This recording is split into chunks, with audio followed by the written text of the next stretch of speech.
गांव के कोने में एक छोटा सा घर था, जहां रामलाल अपनी पत्नी और बेटी सुगंधा के साथ रहता था। रामलाल एक साधारण मजदूर था, जो दिन रात मेहनत करके अपने परिवार का पेट पालता था। सुगंधा उनकी इकलौती बेटी थी और उसकी शादी की उम्र हो चुकी थी। लेकिन गरीबी के कारण रामलाल के पास उसकी शादी के लिए पर्याप्त पैसे नहीं थे। रामलाल और उसकी पत्नी कमला हर रोज भगवान से प्रार्थना करते थे कि उनकी बेटी का विवाह अच्छे घर में हो जाए। एक दिन गांव के मुखिया ने सुगंधा के विवाह की बात सुनी और उसे मदद करने का वचन दिया। रामलाल ने गांव वालों से उधार लेने की कोशिश की, लेकिन उसकी गरीबी देखकर कोई भी उसे उधार देने को तैयार नहीं था। वह निराश होकर घर आया और सुगंधा को देखकर उसकी आंखों में आंसू आ गए।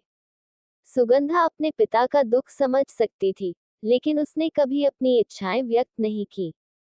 कमला ने घर में रखे पुराने गहनों को निकाला, लेकिन वे इतने मूल्यवान नहीं थे कि शादी का खर्च निकल सके। उन्होंने अपने पुराने कपड़े और कुछ घरेलू सामान भी बेचने की कोशिश की, लेकिन फिर भी पैसे पूरे नहीं हो पाए। एक दिन गांव के एक धनी व्यापारी रमेश बाबू ने रामलाल की परेशानी सुनी। वे बहुत ही दयालु व्यक्ति थे और उन्होंने मदद करने का निर्णय लिया। उन्होंने गांव के अन्य धनवान लोगों से मिलकर एक कोष इकट्ठा किया और रामलाल को दिया।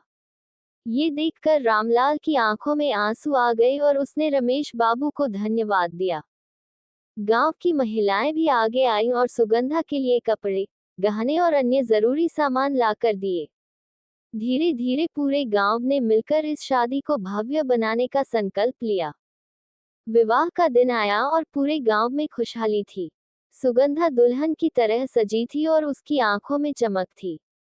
उसका दूल्हा मोहन एक अच्छा और समझदार लड़का था, जो शहर में एक छोटी नौकरी करता था। रामलाल की खुशी का ठिकाना नहीं था। उसने भगवान का धन्यवाद किया और गांव वालों का आभार जताया। विवाह बड़ी धूमधाम से संपन्न हुआ और सुगंधा ससुराल चली गई।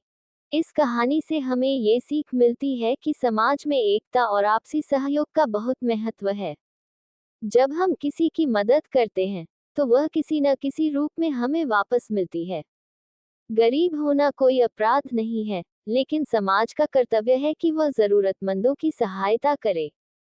ये कहानी बताती है कि प्रेम, करुणा और सहयोग से हम किसी की जिंदगी को संवार सकते हैं।